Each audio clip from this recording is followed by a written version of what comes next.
Hello everyone, welcome to the gateway classes. कैसे हैं आप सभी लोग? उम्मीद करता हूं कि आप सभी अच्छे होंगे और आपकी पढ़ाई भी अच्छी चल रही होगी। तो फंडामेंटल्स ऑफ मैकेनिकल इंजीनियरिंग में यूनिट नंबर 1 हमारी चल रही थी, जिसका नाम है इंट्रोडक्शन टू मैकेनिक्स, और आज इसका सेकंड लास्ट लेक्चर है, लेक्चर नंबर 12। प्रीवियस लेक्चर में हम लोगों ने कुछ डेरिवेशंस डिराइव करे थे, उन कुछ फॉर्मूले हमारे पास हमको मिले थे, उन पर बेसिस आज हम न्यूमेरिकल प्रॉब्लम सॉल्व करेंगे, है ना। कुछ न्यूमेरिकल प्रॉब्लम सॉल्व करेंगे, कुछ क्वेश्चंस मैं आपको प्रैक्टिस के लिए दूंगा। और अभी लेटेस्ट लास्ट टाइम जब मैंने ये पढ़ाया था तो उसमें से एक क्वेश्चन जो है एग्जैक्टली एग्जाम में पूछा भी गया था। ऑड सेम एकेटिव जो एंड सेमेस्टर एग्जाम हुआ था आपका, वो क्वेश्चन भी यहाँ पर हम देखने वाले हैं। तो कौन कौन से फॉर्मूले हमको पता है अभी तक? हमको पता है कि भाई स्ट्रेस जो है वो होती है force upon area, load upon area. जो हम लोड अप्लाई करते हैं पी, और उसका ए जो क्रॉस सेक्शनल एरिया होता है जहां पर वो लोड लगा होता है, ये स्ट्रेस का फॉर्मूला है। देन स्ट्रेन हमने देखा था, लॉन्गिट्यूडनल स्ट्रेन क्या होती है, that is delta L upon L, change in length upon original length. Then उसके बाद हमने तीन डेरिवेशंस जो डिराइव करे थे लास्ट लेक्चर में, वो क्या थे? Capital E is equal to 3 times of K 1 - के 2 म्यू, ठीक है। दूसरा डेरिवेशन क्या था? Capital E is equal to 2 times of G 1 + K mu, and the third one was 9 times of K into G upon 3 K + G. ये भी आपको पता है। सिग्मा स्ट्रेस है, पी लोड है, ए एरिया है, delta L change in length है, L is the original length, and this is what? Strain. उसके बाद अब ये भी आपको पता है कि ई जो है वो यंग्स मॉडुलस या मॉडुलस ऑफ इलास्टिसिटी है, के यहाँ पर बल्क मॉडुलस है, म्यू यहाँ पर पॉइजन रेशियो है, और कैपिटल जी क्या है यहाँ पे? दैट इज शेयर मॉडुलस या मॉडुलस ऑफ रिजिडिटी। तो इन फॉर्मूलों का यूज करते हुए कुछ न्यूमेरिकल प्रॉब्लम्स हम आज सॉल्व करेंगे। So let us discuss question number 1। क्या कह रहा है क्वेश्चन के अंदर? बहुत सिंपल से क्वेश्चंस हैं, आप बहुत इजीली कर सकते हैं, और ऐसे ही क्वेश्चन एग्जाम में पूछे जाते हैं, बेसिक क्वेश्चंस, ठीक है। चलो क्वेश्चन को रीड करो पहले। कह रहा है क्वेश्चन के अंदर, स्टील बार 1.5 मीटर लॉन्ग, एक स्टील की बार है जिसकी लेंथ आपको दे रखी है 1.5 मीटर। आप अगर कहें तो मैं डेटा लिखता चलूं यहाँ पे, सॉल्यूशन जब हम इसका करेंगे। तो जब भी आप न्यूमेरिकल प्रॉब्लम सॉल्व करें तो आपने क्या करना है? सबसे पहले गिवन डेटा लिखना है। What is the data given in the problem, ठीक है ना। आपका जो वे ऑफ प्रेजेंटेशन है, वे ऑफ रिप्रेजेंटेशन एग्जाम में अच्छा होना चाहिए, ताकि आपके मार्क्स ना कटें, ठीक है। तो जैसे जैसे मैं आपको स्टेप्स लिखता जा रहा हूं, उसी तरह से आप भी प्रॉब्लम को सॉल्व करके आएंगे एग्जाम में। तो सबसे पहले इसने दिया हुआ है लेंथ इसकी, तो लेंथ कितनी है? That is equal to 1.5 metre और 50 mm वाइड। मतलब जो इसकी चौड़ाई दे रखी है आपको, एक बार है, रेक्टेंगुलर क्रॉस सेक्शन है, तो उसकी जो उसको जो इसकी वाइड है, तो इसको डब्ल्यू से लिख लेते हैं। डब्ल्यू की वैल्यू कितनी दे रखी है आपको? दैट इज 50 mm, चौड़ाई दे रखी है 50 mm, और उसकी जो थिकनेस है वो दे रखी है आपको 20 mm। इसकी जो थिकनेस है, अभी डायग्राम बनाऊंगा और क्लियर हो जाएगा, थोड़ा पेशेंस रखेंगे, है ना। 20 mm इसकी थिकनेस दे रखी है 20 mm। आगे कह रहा है it is subjected to an axial load, axial load लगा हुआ है, दैट इज 120 किलो न्यूटन का। यानी कि लोड को हम लिखते हैं पी से, और वो वैल्यू कितनी दे रखी है आपको? 120 kilo Newton, right. If the extension in the length of the bar 0.9 mm। Actually extension का मतलब समझते हो आप लोग? What is the meaning of extension? देखो मैं डायग्राम बना देता हूं, अब आपको और चीजें क्लियर हो जाएंगी। यहां से यहां पर आप समझेंगे इसको। एक रेक्टेंगुलर क्रॉस सेक्शन की बार, एक रेक्टेंगुलर क्रॉस सेक्शन की बीम है इस तरह का, है ना, लाइक दिस। ऐसा कोई क्रॉस सेक्शन आपको दिया हुआ है, ठीक है ना, दिस वन। ये आपको दिया हुआ है वाइड, यानी कि डब्ल्यू से हमने लिखा है इसको, and this is the thickness, this is the thickness, इस तरह से, लाइक दिस। तो मैंने यहां पर ये 2D में डायग्राम बना लिया है। मैंने आपको बताया था लास्ट टाइम, ये इसकी होती है longitudinal axis, this is the longitudinal axis. अब यहां पे आप देख सकते हैं, अगर आप लिखना चाहें कि भाई एक बार है स्टील की जिसकी लेंथ दे रखी है 1.5 मीटर, तो अभी जब हमने लोड अप्लाई नहीं किया है तो इसकी लेंथ कितनी है? L, that is 1.5 metre. Are you getting my point? Yes or no? अब क्या कह रहा है वो कि इसके ऊपर एक लोड लगाओ 120 किलो न्यूटन का। जब इस स्टील रॉड के ऊपर आप लोड लगाओगे, बार के ऊपर इसको खींचोगे, है ना, देन व्हाट विल हैपन? क्योंकि इसने बोला है कि जैसे इसके ऊपर 120 किलो न्यूटन लोड लगेगा, extension in the length, extension का मतलब जो बार है तो उसकी जो लेंथ, बार जो है, बार जो दे रखी है ये, इसकी लेंथ क्या हो रही है, इंक्रीज हो रही है। आप एक बात बताओ, ये कोई रॉड है, कोई बार है, इसकी लेंथ कब इंक्रीज होगी, इस पे कंप्रेसिव फोर्स लगाओगे या टेंसाइल फोर्स लगाओगे। अगर एक्सटेंशन बोला है इसने, इसका मतलब टेंसाइल फोर्स लग रहे होंगे, तभी तो इसकी लेंथ इंक्रीज होगी। अगर ये बोलता कॉन्ट्रैक्शन, लेंथ कॉन्ट्रैक्ट होगी, लेंथ डिक्रीज होगी, इसका मतलब कंप्रेसिव फोर्स लगे थे। बोलो यस और नो। लेकिन इसने अगर एक्सटेंशन दिया है, यहाँ पे क्या दे रखा है इसने, extension in the length, extension in the length देखा 0.9 mm, इसका मतलब टेंसाइल लोड लगे होंगे। तो यहां पर आप क्या लगा दोगे, tensile load, like this. Are you getting my point, yes or no. इस तरह से। अगर बोलता कॉन्ट्रैक्शन तो ये अंदर की तरफ लगते। कितना लोड है, ये आपको दिया हुआ है P, है ना, ये वैल्यू आपको दे रखी है P, और कितना है, that is equal to 120 kilo newton. P की वैल्यू दे दी आपको 120 किलो न्यूटन, राइट। अब क्योंकि यहां पर क्या हो गया है, एक्सटेंशन हो गया है, जैसे ही आप लोड को लगाओगे, जैसे ही आपने ये लोड अप्लाई किया तो बॉडी जो है वो इलोंगेट हो गई, यानी कि जो फाइनल शेप है कुछ इस तरह की रही होगी। बोलो यस और नो। यानी कि इसकी लेंथ जो है बढ़ गई होगी L प्लस डेल्टा L। कितनी लेंथ इंक्रीज होगी इसकी, L प्लस, मतलब डेल्टा L बढ़ गई है, पहले L थी अभी L प्लस डेल्टा L। मतलब ये जो डेल्टा L है यही तो एक्सटेंशन है, ये जो इसने बोला एक्सटेंशन यही तो डेल्टा L है, this is what delta L। तो इसका मतलब ये हुआ कि कितना एक्सटेंशन है, डेल्टा L आपको दे रखा है 0.9, कितना है 0.9 mm। 0.9 mm जो बार है वो इलोंगेट हो गई, वो खिंच गई है। आगे क्या बोल रहा है, make the calculations for intensity of stress, strain and modulus of elasticity of the बार। मतलब आपने क्या किया, सबसे पहले क्या करना था आपको कि भाई गिवन डेटा लिख लेना है कि क्या गिवन डेटा है। आप डायग्राम बना लेंगे तो बहुत अच्छा रहेगा, डायग्राम पे आपने इसको बना दिया है। नाउ अब आपको लिखना है कि वो पूछ क्या रहा है आपसे, व्हाट, हमको क्वेश्चन के अंदर फाइंड आउट क्या करना है, डिटरमाइन क्या करना है। तो यहां पर लिख लेंगे टू फाइंड, टू फाइंड क्या क्या हमको डिटरमाइन करना है। फर्स्ट वन पॉइजन रे, स्ट्रेस बताना है आपको, स्ट्रेस को हम लिखते हैं सिग्मा से ना, सिग्मा बताना है। The second one is strain आपको बताना है, यानी कि एप्सिलॉन बताना है आपको। And the third one is modulus of elasticity. आपको ये तीन चीजें बतानी है, कैपिटल ई की वैल्यू भी आपको बतानी है। सॉल्व करेंगे इसको, बहुत बेसिक सा क्वेश्चन है, ये सारे फॉर्मूले आपको आते हैं जो इसमें यूज होने वाले हैं। इसको मिटा दूं, ठीक है, चलो। नाउ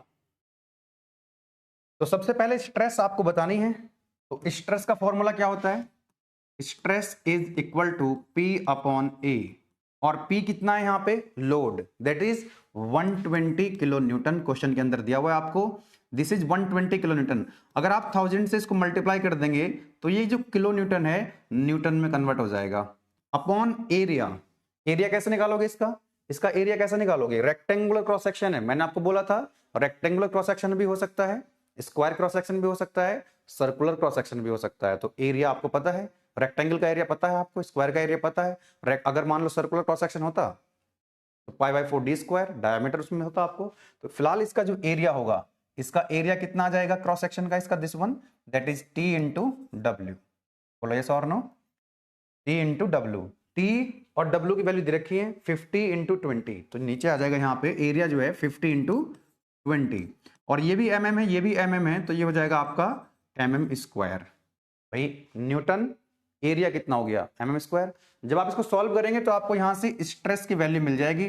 तो देखो ये 50 इंटू 20 करोगे तो 1000 आएगा, ये से कैंसिल आउट हो जाएगा, तो 120 आ जाएगी स्ट्रेस, और यूनिट क्या बनेगी, न्यूटन पर mm स्क्वायर। यूनिट का ध्यान रखेंगे। तो ये आपका आंसर आ चुका है न्यूटन पर mm square, this is your answer. और यही क्या होता है आपका, मेगा पास्कल होता है। Sigma is equal to 120 mega pascal भी आप इसको लिख सकते हैं। 1 न्यूटन पर mm स्क्वायर का मतलब होता है मेगा पास्कल, लास्ट टाइम मैंने आपको बताया था। नेक्स्ट आपसे क्या पूछ रहा है, नेक्स्ट आपसे पूछ रहा है स्ट्रेन क्या होगा। द सेकंड वाला जो पार्ट है इसमें पूछा गया आपसे स्ट्रेन, और स्ट्रेन पता है आपको, what is strain, change in length upon original length, या change in thickness upon original thickness, या change in breadth upon original bread, change in volume upon original volume, है ना, ऐसे करके ध्यान रखेंगे।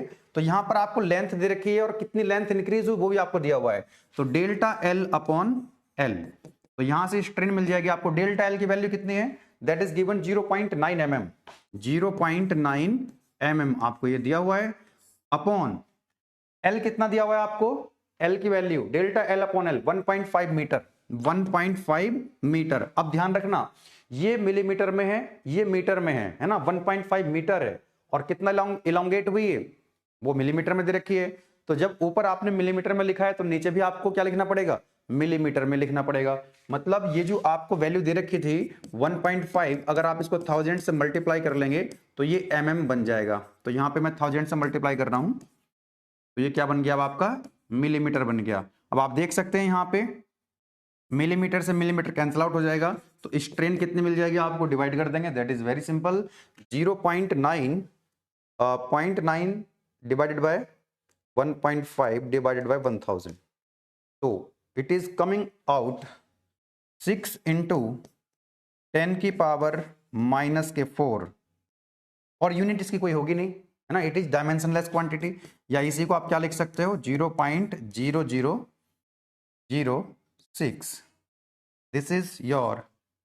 This is your strain.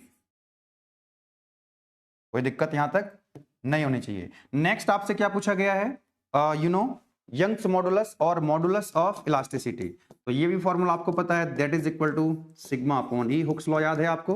तो यहां पर आपने सिग्मा की वैल्यू रख देनी है, that is 120 megapascal, 120 megapascal upon strain कितना है, एप्सिलॉन की वैल्यू अभी आपने कैलकुलेट करी 0.006, इसकी कोई यूनिट नहीं है, तो यहां से आपको कैपिटल ई की वैल्यू मिल जाएगी और वो कितने आ जाएगी 120 अपॉन आंसर, ये पहले से लिखा हुआ था, तो ये आ गया आपका 2 और इतना आएगा, ये यूनिट क्या होगी इसकी, मेगा पास्कल, है ना, मेगा पास्कल या न्यूटन पर mm स्क्वायर। इसको आप 1000 से डिवाइड कर दोगे तो गीगा पास्कल बन जाएगा, तो कैपिटल ई जो है वो आ जाएगा आपका 200 गीगा पास्कल। तो ये आपका है यंग्स मॉडुलस या मॉडुलस ऑफ इलास्टिसिटी आप इसको कह सकते हैं। ठीक है, तो एक आंसर आपको यहां मिल गया, दूसरा आंसर आपको यहां मिल गया स्ट्रेन, और यहां पर आपको यंग्स मॉडुलस मिल गया। बताइए कोई दिक्कत वाली बात नहीं है। आगे बढ़ सकते हैं, let's move to the next question. कोई स्क्रीनशॉट लेना चाहता है, नोट करना चाहता है तो नोट कर लीजिए, है ना, न्यूमेरिकल प्रॉब्लम है, खुद से आपको प्रैक्टिस करनी चाहिए। चलो आगे बढ़ें, राइट।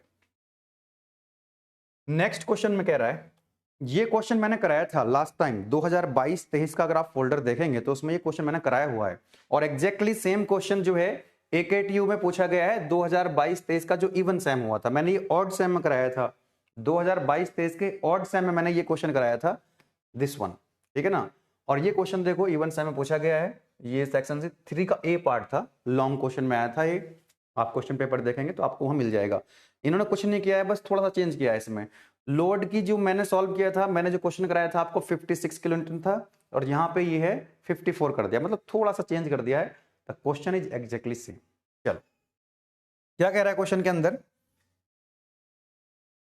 क्वेश्चन के अंदर क्या बोल रहा है आपसे, टेंसाइल लोड लगा हुआ है 56 किलो न्यूटन का to a bar of 30 mm diameter. मतलब इस बार डायमीटर आपको दिया हुआ है, तो जो बार है वो सर्कुलर क्रॉस सेक्शन की है, बोलो यस और नो। इस बार जो सेक्शन है, जो उसका जो क्रॉस सेक्शन है वो कैसा है, सर्कुलर क्रॉस सेक्शन है, क्योंकि इस बार आपको डायमीटर दिया हुआ है। Are you getting my point, क्योंकि इस बार आपको क्या दिया हुआ है, डायमीटर आपको दिया हुआ है लाइक दिस। तो d is equal to how much, 30 mm आपको डायमीटर दिया हुआ है। तो इसका 2D में अगर मैं डायग्राम बनाना चाहूं तो ऐसा डायग्राम बन सकता है, बोलो यस और नो।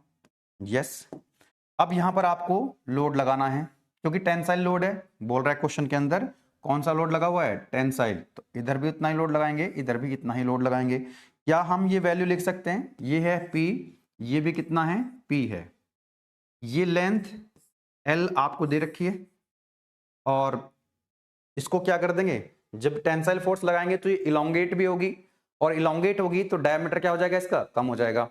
अरे अगर ये देखो, ये मान लो स्टील की है या किसी मेटल की है, इसको अगर आप खींचोगे तो इसकी लेंथ इंक्रीज होगी, लेकिन इसका डायमीटर कम होगा, कॉन्ट्रैक्ट, डायमीटर कॉन्ट्रैक्ट हो जाएगा और इट विल इलोंगेट। अब देखो क्वेश्चन के अंदर क्या दिया हुआ है ना, सॉल्यूशन करते हैं इस क्वेश्चन का।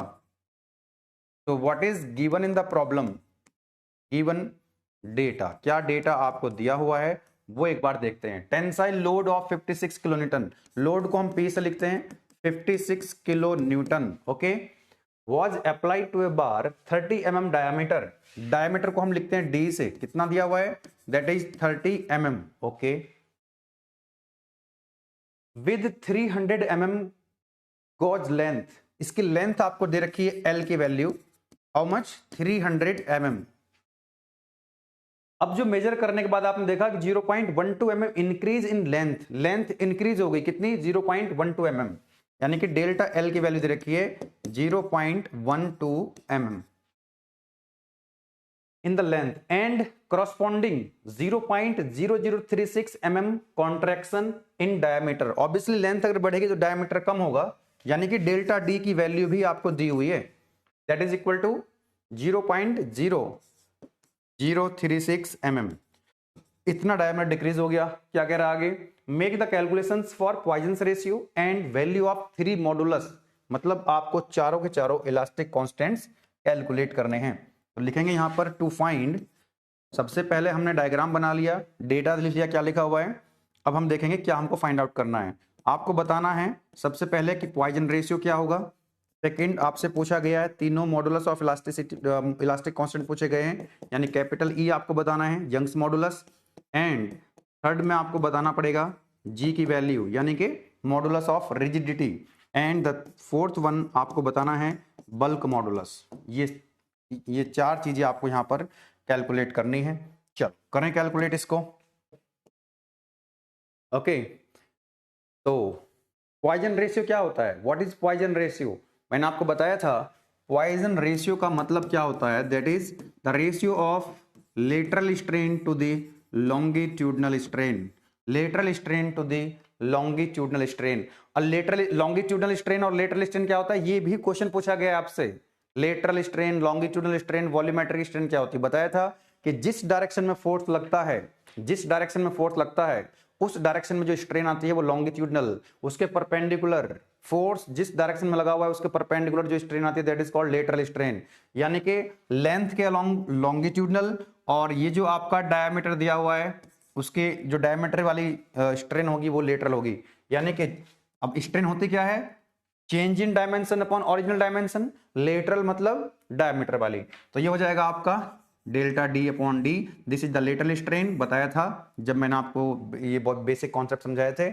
और लॉन्गिट्यूडनल स्ट्रेन क्या हो जाएगी, डेल्टा एल अपॉन एल, बोलो yes or no. Delta D की वैल्यू दे रखी है आपको, डेल्टा डी है 0.0036 और डी की वैल्यू डायमीटर आपको दिया हुआ है दैट इज 30 mm, ओके, ये भी mm ये भी mm कैंसिल आउट हो जाएगा। डेल्टा एल की वैल्यू कितनी है 0.12 अपॉन एल की वैल्यू कितनी है 300 mm, तो यहां से आपको म्यू की वैल्यू मिल जाएगी।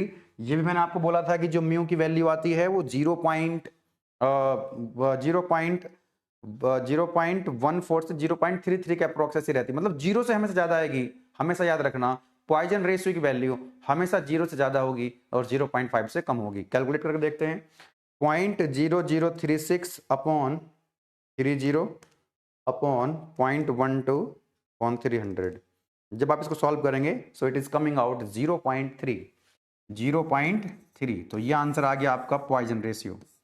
पॉइजन रेशियो आपने बता दिया। तो नेक्स्ट क्या पूछ रहे हैं आपसे, नेक्स्ट पूछा गया यंग्स मॉडुलस, क्या पूछ रहे हैं आपसे, यंग्स मॉडुलस। यंग्स मॉडुलस क्या होता है, व्हाट इज यंग्स मॉडुलस, तो यंग्स मॉडुलस का फॉर्मूला होता है आपके पास that is stress upon strain. अच्छा स्ट्रेस क्या होती है, फोर्स अपॉन एरिया, यानी कि P अपॉन ए, स्ट्रेन यहां पर नॉर्मल स्ट्रेस लॉन्गिट्यूडनल स्ट्रेन आएगी तो delta L upon L, P की वैल्यू रखेंगे यहां पे, what is the value of P, that is 56 kilo Newton, कितनी है 56 किलो न्यूटन।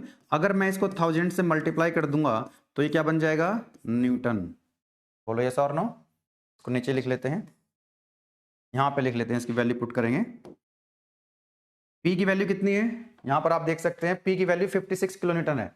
56 किलोन्यूटन अगर मैं 1000 से मल्टीप्लाई करूंगा तो ये बन जाएगा न्यूटन, और ये L ऊपर चला जाएगा, और L की वैल्यू कितनी है, that is equal to 300 mm, तो ये हो जाएगा 300 mm। बोलो यस और नो, 300 mm। ये L ऊपर चला गया, नीचे क्या आएगा, एरिया, नीचे क्या आएगा, एरिया, और एरिया कितना है इसका, pi by 4 D square. Area कैसे निकालोगे, इसका एरिया कैसे आएगा, that is equal to pi by 4 D square. Diameter आपको दिया हुआ है, तो ये हो जाएगा आपका, आप चाहो तो अलग से कैलकुलेट करके लिख लो, कोई दिक्कत वाली बात नहीं है। यहां पर लिख लेते हैं, तो थोड़ा सा मैं ऊपर करके लिख दूं, एरिया कैलकुलेट कर लेते हैं। यहाँ पे एरिया होता है आपका पाई बाई 4 डी स्क्वायर, है ना, पाई by 4 D square. Pi by 4 D कितना है, that is diameter 30 mm square. इसको जरा सॉल्व कर लेते हैं, एरिया कितना आएगा, पाई बाई 4 इंटू 30 का स्क्वायर, 706 आ रहा है, 706.5, और यूनिट क्या आएगी, क्योंकि ये मिलीमीटर में रखा आपने डायमीटर, तो मिलीमीटर का स्क्वायर 706 आ रहा है। ये वाला जो एरिया आ रहा है 706.5, और यूनिट क्या आ रही है इसकी, mm स्क्वायर। और नीचे क्या बच गया था आपका, डेल्टा एल भी तो है अभी, डेल्टा एल की वैल्यू कितनी है, 0.12, और यूनिट क्या है इसकी, mm। अब आप देखो यूनिट को अगर आप चेक करेंगे तो ये mm स्क्वायर है, ये mm से mm गया, तो ऊपर बचा न्यूटन, नीचे बचा mm स्क्वायर। तो जब आप इसको सॉल्व करेंगे तो यंग्स मॉडुलस आपको यहां से मिल रहा होगा, यंग्स मॉडुलस आपको यहां से मिल जाएगा। इसको आप सॉल्व करेंगे खुद से, 56 into 1000 into 300 upon answer, it is coming out 198। जब इसको हम सॉल्व कर रहे हैं ऐसी कुछ वैल्यू आ रही है ना, और यूनिट क्या आएगी इसकी, न्यूटन पर mm स्क्वायर आएगी, ठीक है ना। इसी को हम क्या बोलते हैं, मेगा पास्कल, यानी कि 198159 अप्रोक्सीमेटली मेगा पास्कल में आ जाएगी। जब आप इसको डिवाइड करेंगे 1000 से तो गीगा पास्कल बन जाएगा, तो 198 पॉइंट, या अप्रोक्सीमेट आप इसको लिख सकते हैं 198 गीगा पास्कल। ये आपको मिल गया यहां से यंग्स मॉडुलस की वैल्यू। बोलो भाई, कोई दिक्कत वाली बात नहीं है। आपने पॉइजन रेशियो निकाल दिया, आपने यंग्स मॉडुलस निकाल दिया। अब क्या पूछ रहा है आपसे, आपसे पूछ रहा है शेयर मॉडुलस, कैपिटल जी की वैल्यू, और बल्क मॉडुलस। ये फॉर्मूले आपको याद होने चाहिए, मैंने आपको बोला था पहले भी। तो तीसरा वाला जो केस है हमारा क्या बनेगा, capital E is equal to 2 times of G 1 plus mu. तो आपने क्या करना है, यहाँ पे E की वैल्यू रख दोगे, यहाँ पे गीगा पास्कल में रख देना, कोई दिक्कत नहीं है। म्यू की वैल्यू रख दोगे 0.3, अभी कैलकुलेट करी थी, तो म्यू आपको पता है, E आपको पता है, यहाँ से G मिल जाएगा आपको। इसको गीगा पास्कल में रखोगे तो G भी गीगा पास्कल में आएगा, इसको मेगा पास्कल में रखोगे तो G मेगा पास्कल में आएगा। तो जिस यूनिट में आप E को रखोगे उसी यूनिट में जो है G आ जाएगा। तो यहां से आप सॉल्व कर लेना, G की वैल्यू आपको मिल जाएगी। सिमिलरली क्या करना है आपको, जो फोर्थ वाला पैरामीटर है capital E is equal to, ये फॉर्मूला लगाएंगे 3 times of K 1 minus K 2 mu.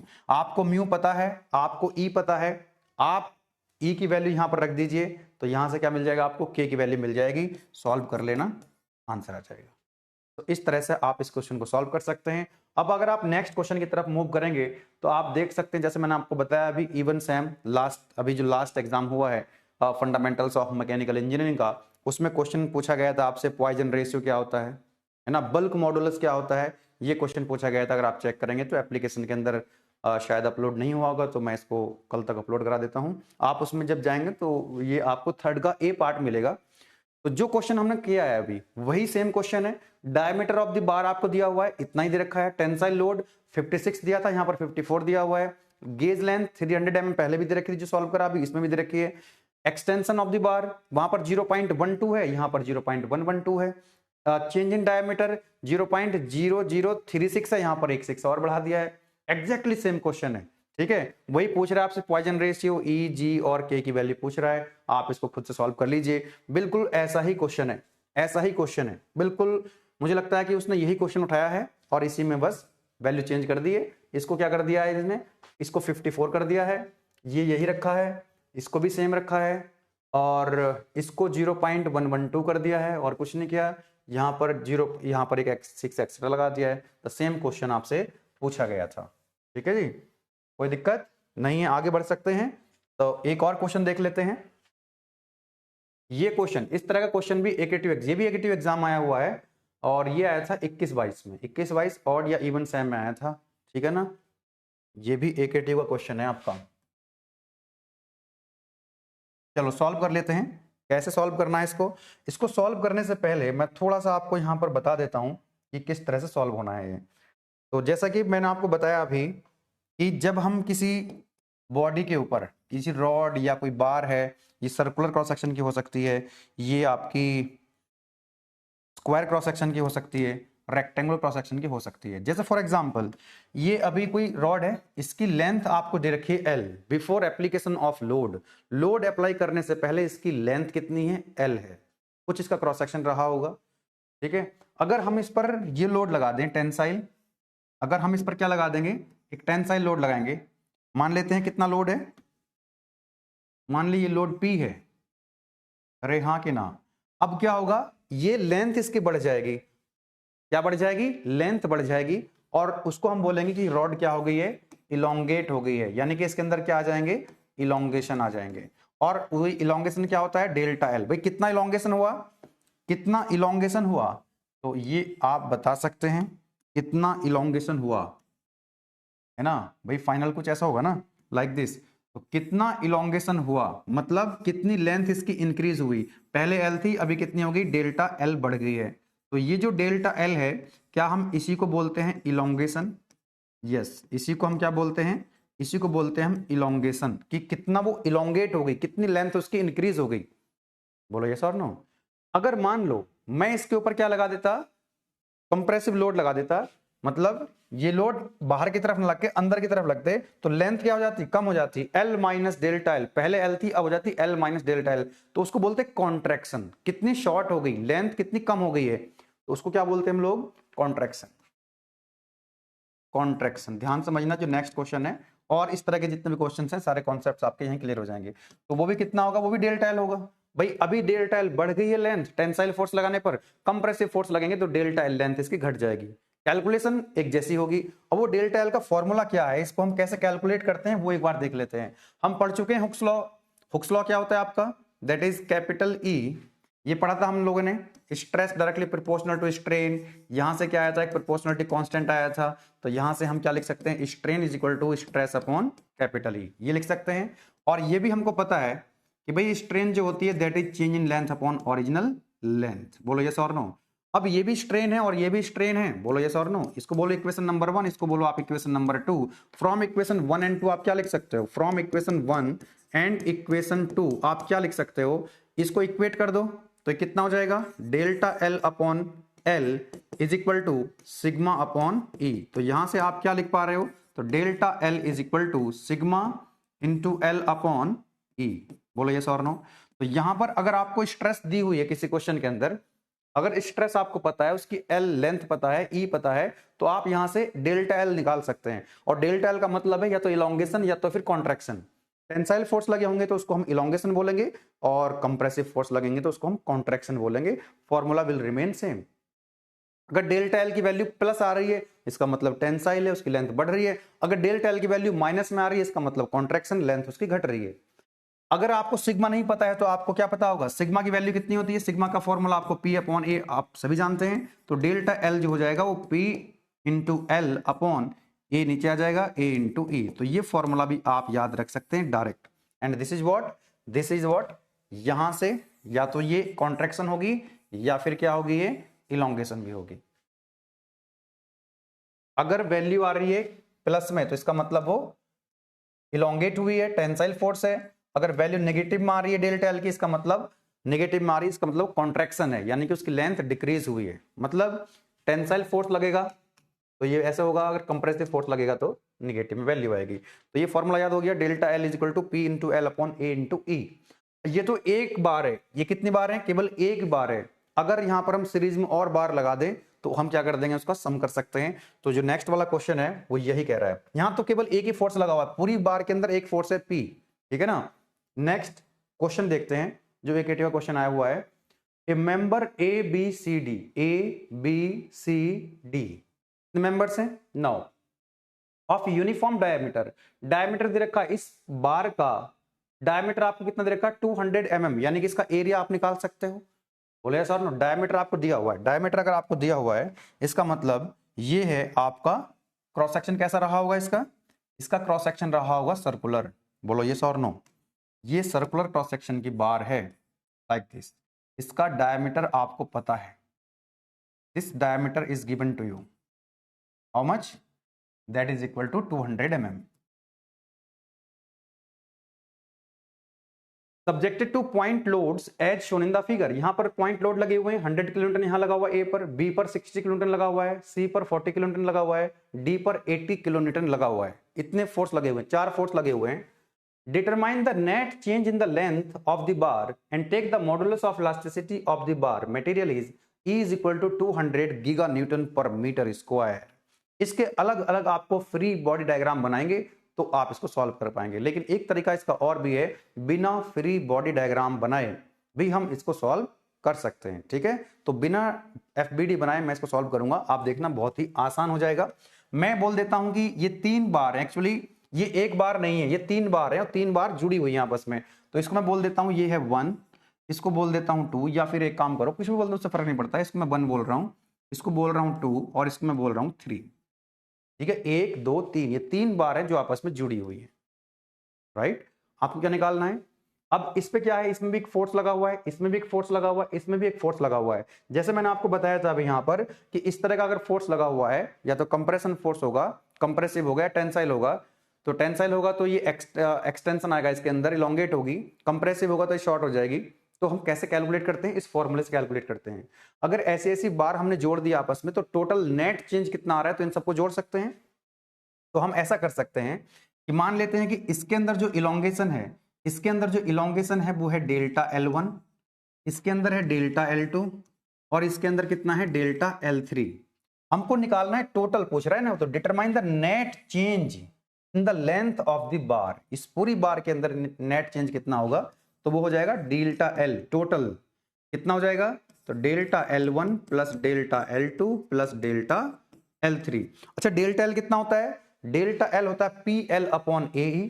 तो आप इसको क्या लिख सकते हैं, आप इसको क्या लिख सकते हैं डेल्टा L को, इसके अंदर मान लो फोर्स कितना है, इसके अंदर कितना फोर्स है, इसके अंदर फोर्स है मान लो P1, इसके अंदर फोर्स P2 है, इसके अंदर फोर्स P3 है। लेंथ आपको दे रखी है, ये L1 दे रखी है, ये L2 आपको दे रखी है और ये L3 आपको दे रखी है। एरिया सभी का एकदम सेम रहने वाला है, एरिया सभी का सेम रहने वाला है और वो यहां से आपको मिल जाएगा A is equal to π/4 d square से मिल जाएगा, है ना। तो यहां से आपको एरिया मिल जाएगा π/4 d स्क्वायर, d कितना है, दैट इज 200 mm का स्क्वायर। तो यहां से आपको क्या मिल जाएगा, यहां से आपको एरिया मिल जाएगा। एक बार कैलकुलेट कर लेते हैं, अभी जरूरत पड़ेगी इसकी, एरिया को हम कैलकुलेट करके रख लेते हैं इधर। एरिया आपको दिया हुआ है π/4 इंटू 200 का स्क्वायर, तो दिस इज 3140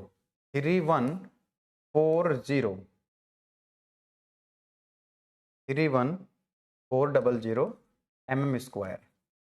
या फिर आप इसको एक काम कर सकते हो, इसको आप इसको आप 0.2 लिख लो, यानी कि 200 mm है, इसको आपने 1000 से डिवाइड करके मीटर में कन्वर्ट कर लो, तो 3.14 अपॉन 4 यानी कि π/4 इंटू 0.2 का स्क्वायर, है ना। तो ये आ जाएगा एरिया आपका मीटर स्क्वायर में 0.0314। अब ये मीटर स्क्वायर में है एरिया, ध्यान रखना, क्योंकि हमने डायमीटर मीटर में रखा है। ठीक है जी, चलो अब आ जाओ यहाँ पे वापस।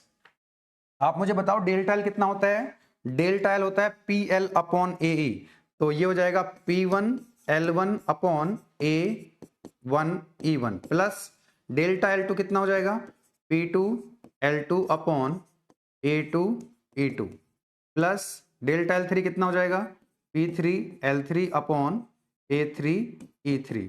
लेकिन एक बात बताओ, एरिया तो सेम है तीनों का, एरिया तो सेम है तीनों का और एक ही मटेरियल की बनी हुई है, तो जो यंग्स मॉडुलस है ई क्या होता है, इसकी प्रॉपर्टी होती है, तो ई भी क्या रहने वाला है, इसका सेम रहने वाला है, तो ए भी सेम है और ई भी सेम है, तो मैं यहां से कॉमन ले लेता हूं, 1/a कॉमन रहेगा और ई दोनों का सबका सेम रहने वाला है, तो क्या बचेगा यहाँ पर P1 L1 plus P2 L2 plus P3 L3, क्योंकि क्या है एरिया सबका सेम है, ई भी सबका सेम है, एक ही मटेरियल है। अब आपको L1 L2 L3 चाहिए, आपको दिया हुआ है क्वेश्चन के अंदर, ये दे रखा 500 mm 300 mm 200 mm, L1 L2 L3 आपको दे रखा है, ए की वैल्यू आपको दे रखी है, ई की वैल्यू भी आपको दे रखी है, आप यहां से लिख सकते हैं कैपिटल ई इक्वल टू आपको दिया हुआ है that is equal to 200 giga newton per metre square, giga newton per metre square. इसको न्यूटन पर मीटर स्क्वायर में लिखोगे तो क्या करना पड़ेगा आपको, गीगा न्यूटन का मतलब होता है 10 की पावर 9 है ना, तो 200 इंटू 10 की power 9 Newton per metre square, ये बात तो आपको पता होगी। मेगा का मतलब 10 की पावर, देखो किलो का मतलब 10 की पावर 3, मेगा मतलब 10 की पावर 6, गीगा मतलब 10 की पावर 9, तो हमने giga newton per metre square दिया था, इसको हमने न्यूटन पर मीटर स्क्वायर में कन्वर्ट कर लिया 10 की पावर 9 से मल्टीप्लाई करके। अब आपको क्या चाहिए यहाँ पे, अब आपको चाहिए P1 की वैल्यू, P2 की वैल्यू, P3 की वैल्यू, तो आपको डेल्टा एल की वैल्यू मिल जाएगी। कैसे कैलकुलेट करेंगे वो दिया ध्यान से देखो, P1 की वैल्यू कैसे आएगी, कई तरीके हैं कैलकुलेट करने के, जो तरीका मैं बता रहा हूं उसको आप ध्यान से देखें। मैं यहां पर कैलकुलेट करना चाहूंगा यहाँ पे P1 की वैल्यू, P2 की वैल्यू, तो मेरे को क्या करना है, ये जो 1 मैंने मान रखा है, इसको 2 मान रखा है, इसको 3 मान रखा है, इसके अंदर जो P1 फोर्स है कैसे लिखूंगा मैं, तो मैं लिखूंगा यहाँ पर कैलकुलेशन करूंगा from right hand side, what is the value of P1, तो मेरे को क्या करना है कि यहाँ पर इस पूरे जो CD मेंबर है जिसको हम 1 बोल रहे हैं, इसमें यहाँ पर एक क्रॉस सेक्शन मान लो आप इस तरह से। अब इस क्रॉस सेक्शन के केवल राइट में देखो, लेफ्ट को भूल जाओ, इस क्रॉस सेक्शन पे देखो राइट में कितने फोर्स हैं, केवल एक ही फोर्स है, कितना है 80 किलो न्यूटन है, कितना है 80 किलो न्यूटन। यहां पर हाथ रखो, यहां पर पेन रखो अपना, अब ये देखो राइट हैंड साइड में केवल एक ही फोर्स है, कितना है 80 किलो न्यूटन, वो इसके तरफ आ रहा है, टुवर्ड्स द क्रॉस सेक्शन आ रहा है, यस, तो माइनस होगा, भाई अंदर की तरफ आ रहा है ना टुवर्ड्स द क्रॉस सेक्शन, तो माइनस, अगर बाहर की तरफ जाता तो टेंसाइल प्लस, तो हो जाएगा माइनस, कितना हो जाएगा माइनस की 80, और फोर्स कैसा है ये किलो न्यूटन में है, तो 80 किलो न्यूटन, ठीक है ना, आसान है। इसी को अगर आप लेफ्ट से भी सॉल्व करोगे तब भी हो जाएगा, यहां पर आपने क्रॉस सेक्शन लिया, अब राइट को भूल जाओ, लेफ्ट में देखो तो 100 आ रहा है इधर की तरफ, कितना है 100, तो टुवर्ड्स क्रॉस सेक्शन यानी कि माइनस, तो माइनस के 100 उतना ही आएगा। अब देखो यहाँ पर 860 है, आप तो यहाँ पर कैलकुलेट करना है ना 1 पे, तो लेफ्ट में सारे फोर्स देखो, अंदर आ रहा है 100 तो माइनस के 100, यहां पर कितना है 60, बाहर जा रहा है यानी इस क्रॉस सेक्शन से बाहर जा रहा है, तो यानी कि प्लस आएगा। एक और यहां पर देखो, एक और है यहाँ पर 40 किलो, ये भी अंदर की तरफ आ रहा है, इस तरफ आ रहा है, तो माइनस के कितना जाएगा 40 आएगा। आप सॉल्व करेंगे इसको तो कितना जाएगा, ये माइनस के 80 ही आएगा, बोलो यस और नो। तो इसलिए कोई दिक्कत वाली बात नहीं है, आप लेफ्ट से कर लो या राइट से कर लो, एक ही बात है। सिमिलरली आपने क्या करना है, अब हमको P1 की वैल्यू पता लग गई है, अब हमको ये जो 2 है इसको हमने मान लिया यहाँ पे क्रॉस सेक्शन, अब इस क्रॉस सेक्शन के तो राइट में देखो या लेफ्ट में देखो, अब आपकी मर्जी है, तो मैं इसको राइट में देख रहा हूँ, इसके राइट में देख रहा हूँ, लेफ्ट को भूल जाओ, तो मैं P2 की वैल्यू लिखूंगा यहाँ पे, राइट में एक तो 80 है, टुवर्ड्स द क्रॉस सेक्शन अंदर की तरफ आ रहा है, तो माइनस के 80, यहाँ पर देखो लगा हुआ है 40, लेकिन यहाँ पर हम चेक कर रहे हैं ना, तो ये बाहर की तरफ जा रहा है, यहाँ से बाहर जा रहा है, तो प्लस के कितना हो जाएगा 40, तो यहाँ से P2 की वैल्यू कितनी आ जाएगी माइनस के 40 किलो न्यूटन। एक और बच गया आपका P3, यहाँ पर 3 मेंबर है, तो यहाँ पर आपने क्रॉस सेक्शन मान लो। अब इसके राइट में देखो, तो राइट में देखोगे तो ये 80 माइनस हो जाएगा, ये 40 बाहर जा रहा है तो प्लस हो जाएगा, ये 60 अंदर की तरफ आ रहा है तो माइनस हो जाएगा।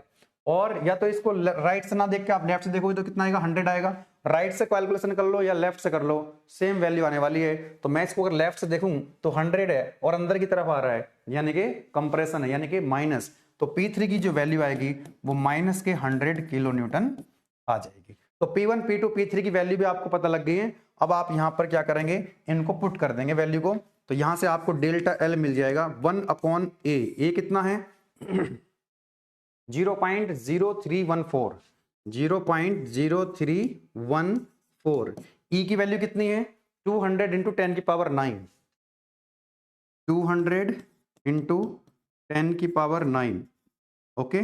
Now what is the value of P1, P1 की वैल्यू यहां से रखेंगे माइनस के 80, और L1 कितना है, L1 है 500 mm, कितना है 500 mm। तो इसको मिलीमीटर को क्या रख लो आप, अच्छा ये जो आपका किलो न्यूटन में है, ये किस में है आपका किलो न्यूटन में, तो आपको 1000 से मल्टीप्लाई करनी पड़ेगी।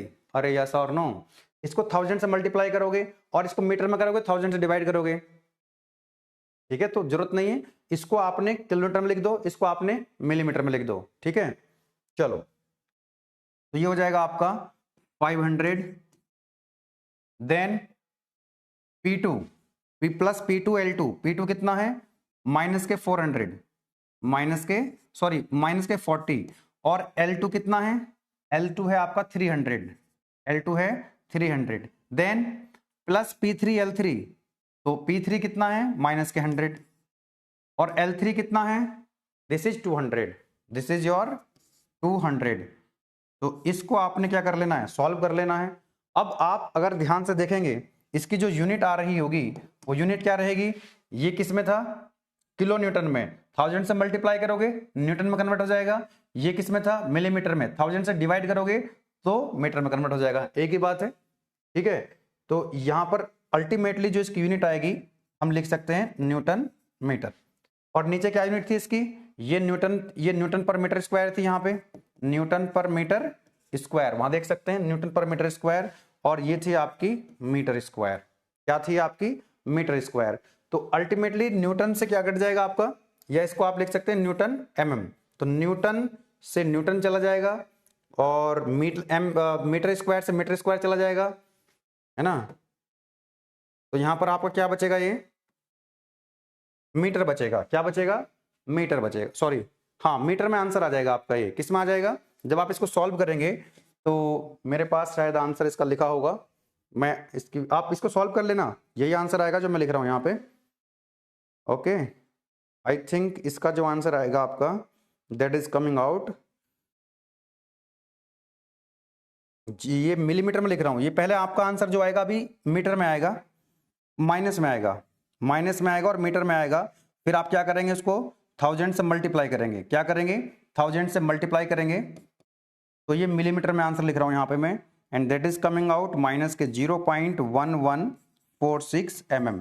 तो टोटल जो कॉन्ट्रैक्शन आएगा, भाई माइनस में आ रही है ना वैल्यू इसकी, माइनस में आई है इसकी वैल्यू डेल्टा एल की, डेल्टा एल की वैल्यू माइनस में आई है, इसका मतलब कि ये कॉन्ट्रैक्ट हुई है। मैंने बोला था आपको यहाँ पे कि अगर माइनस में वैल्यू आ रही है इसका मतलब वो कॉन्ट्रैक्शन है, फॉर्मूला सेम रहेगा डेल्टा एल का।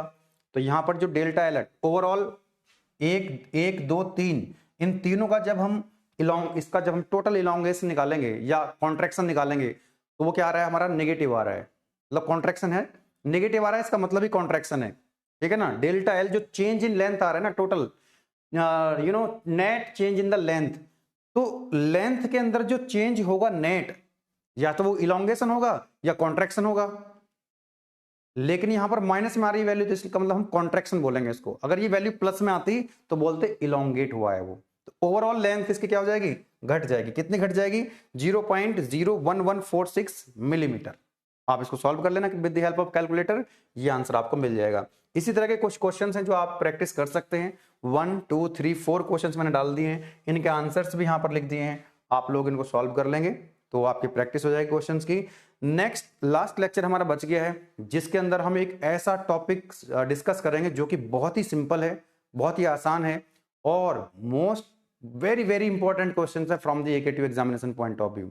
हर बार जनरली आता ही है वो क्वेश्चन, और लॉन्ग क्वेश्चन आता है, that is stress strain diagram for ductile material and brittle material, उसको देखेंगे और ये यूनिट हमारी कंप्लीट हो जाएगी। किसी तरह की कोई दिक्कत परेशानी होती है तो आप मुझसे बात कर सकते हैं, कांटेक्ट कर सकते हैं, कोई समस्या आपको नहीं है। मैं तो ये कहूँगा कि आप लोगों की जो पढ़ाई है वो सभी कॉलेजों में अब पीक पे चल रही होगी, तो आप लोग बढ़िया से अपना पढ़ाई करें, कोई दिक्कत वाली बात नहीं है, मेहनत करनी है आपको। इंटरनल में बहुत अच्छे नंबर लेकर के आने हैं, पीयूटी में आपको अच्छे नंबर लेकर आने हैं। अगर ये आपका अच्छा हो जाता है तो आपका जो सेमेस्टर एग्जाम होगा एकेटिव एग्जाम बहुत अच्छा होगा। अभी आप बहुत कैजुअल रहेंगे, बहुत ही आप इन चीज़ों को लाइटली लेंगे तो आपके ऊपर प्रेशर आएगा बिना बात के, और रिजल्ट आपका अगर खराब होगा तो दिक्कत आती है। अभी जो स्टूडेंट सेकेंड ईयर में आए हैं जो कैजुअल अप्रोच में थे, स्टार्टिंग में कर लेंगे बाद में कर लेंगे, तो दिक्कत का विषय बनता है, बिना बात के कैरी ओवर आ जाती है, बैक लग जाती है, बाद में जाकर के वो नेक्स्ट सेमेस्टर्स के अंदर वो तो देता ही है रेगुलर पेपर, कैरी पेपर भी दे रहा होता है। इसलिए आपको किसी भी तरह की बैक से बचना है और अपनी जो परसेंटेज है वो ठीक ठाक से बना के रखनी है, क्योंकि प्लेसमेंट के लिए आप सभी जानते हैं जो क्राइटेरिया है लगातार कंपनीज के बढ़ते जा रहे हैं। पहले अब से कई साल पहले हम लोगों के टाइम में 60% हुआ करता था क्राइटेरिया थ्रू आउट। अगर आपका 60% है then you are eligible to, मतलब प्लेसमेंट के लिए आप एलिजिबल हो जाते हैं। लेकिन अब वो 65 कर दिया है, कहीं 70 कर दिया, इस तरह से अलग अलग कंपनीज के अलग अलग क्राइटेरिया हैं, ठीक है ना। तो आप लोगों का जो एकेडमिक परफॉर्मेंस है वो एक इंपॉर्टेंट रोल प्ले करता है एलिजिबिलिटी के लिए, ठीक है। चलिए आप लोग पढ़िए, wish you very all the best, thank you.